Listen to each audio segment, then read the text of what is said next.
मित्रांनो, ज्यावेळेस विषय भूसंपादनाचा येतो, सरकार आपली जमीन कोणत्याही सार्वजनिक प्रकल्पासाठी आपल्याला योग्य तो मोबदला देऊन सरकार जमा करून घेऊ शकतात। सार्वजनिक प्रकल्पामध्ये महामार्ग, रेल्वे, धरण, MIDC, तलाव, त्याचप्रमाणे पूरग्रस्त व्यक्तींचे पुनर्वसन करणे इत्यादी प्रकल्पांचा समावेश होतो। परंतु जमीन मालकास या भूसंपादनाबाबतची संपूर्ण प्रक्रिया माहिती नसल्याने जमीन मालक जादा मोबदला सरकारकडून मागत नाही।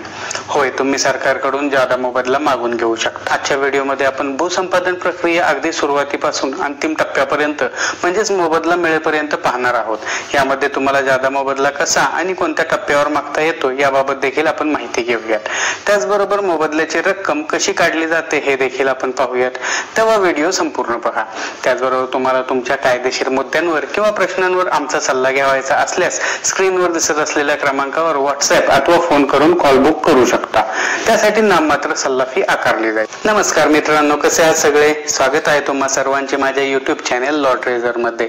मित्रांनो, भूसंपादनाची सुरुवात होते या कायद्याच्या कलम 4च्या नोटीसने। ज्यावेळेस भूसंपादनासंबंधीच्या संपूर्ण गोष्टी म्हणजेच कोणत्या गटातील किती जमीन घ्यावायची आहे हे सरकार आणि संबंधित विभाग यांचे ठरल्यानंतर सदरचा ठराव किंवा प्रस्ताव ज्या त्या जिल्ह्याचे जिल्हाधिकारी यांच्याकडे पाठविले जाते आणि त्यांच्या विचारविनिमयानंतर सदरचा प्रस्ताव पुनर्वसन उपजिल्हाधिकारी यांच्याकडे पाठवण्यात येतो। त्यानंतर जी जमीन संपादन करावायची आहे त्याबाबत स्थानिक वृत्तपत्रात जाहीर नोटीस प्रसिद्ध केली जाते। यास आपण कलम 4ची नोटीस अथवा अधिसूचना असे देखील म्हणतो। या जाहीर नोटीस मध्ये कोणत्या गावातील कोणती जमीन आणि कोणाची जमीन संपादित करावायची आहे याबाबत माहिती प्रसिद्ध केली जाते। त्या नोटीस मध्ये हे देखील स्पष्ट नमूद असते की प्रस्तावित प्रकल्प कशा प्रकारचा आहे आणि त्याबाबतचा नकाशा जिल्हाधिकारी कार्यालयात उपलब्ध आहे। त्याचप्रमाणे ज्या ज्या जमीन मालकाची जमीन संपादित करावायची आहे त्या सर्वांना देखील त्यांचे राहते पत्त्यावर नोटीस पाठवली जाते। कलम 4च्या नोटीस मध्ये किती जमीन संपादित करण्यात येईल, किती गटातील जमीन संपादित करण्यात येणार आहे याबाबतचे क्षेत्रफळ, नकाशे याचा देखील स्पष्ट उल्लेख असतो।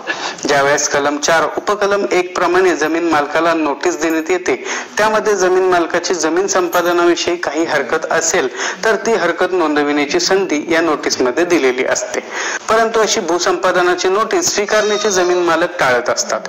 इथे एक गोष्ट ही लक्षात घेण्यासारखी आहे की जरी जमीन मालकाने संपादनाची नोटीस घेतली नाही तरीही त्या जमिनीचे शासन संपादन करतातच। या उलट तुम्ही अशी नोटीस घेतली तर तुम्हाला जादा मोबदला मागता येतो, तसेच तुमची हरकत देखील नोंदविता येते। आता या नोटीस मध्ये तुमची किती जमीन व कोणत्या गटातील जमीन संपादित करणार आहेत त्याबाबतचा उल्लेख असतो आणि जर तुम्ही अशी नोटीस घेतलीच नाही तर तुम्हाला त्या जमिनीची जादा नुकसान भरपाईची मागणी करता येणार नाही। आता ही गोष्ट एका उदाहरणाद्वारे आपण समजावून घेऊयात। समजा रमेशचे 2 गट प्रकल्पासाठी संपादित होत आहेत। त्यापैकी एका गटामध्ये रमेशने 10 सागवानाची झाडे लावलेली आहेत आणि दुसऱ्या गटामध्ये पाण्यासाठी एक नवीन बोरवेल खोदलेली आहे। परंतु नोटीस मध्ये या झाडाचा अथवा बोरचा काहीच उल्लेख केलेला नाही।